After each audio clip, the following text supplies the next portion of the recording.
અભય થઈને નિષ્પક્ષતાથી નિરપેક્ષ રીતે વાસ્તવિકતાનો અરીસો રૂપી સચોટ માહિતી લાવતો સત્યની સાથે અભય ટાઈમ્સ।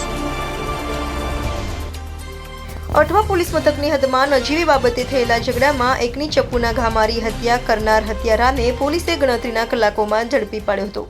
સુરતના અઠવા વિસ્તારમાં યુવાનની હત્યા કરનાર આરોપીને અઠવા પોલીસે ઝડપી પાડ્યો હતો।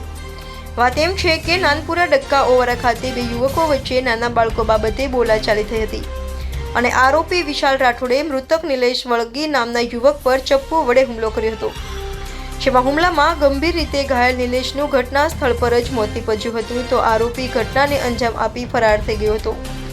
બનાવની જાણ થતાં અઠવા પોલીસે તાત્કાલિક તપાસ હાથ ધરી ગણતરીના કલાકોમાં જ આરોપી વિશાલ રાઠોડને અઠવા પોલીસે ઝડપી પાડી સ્થળિયા પાછળ ધકેલી દીધો હતો।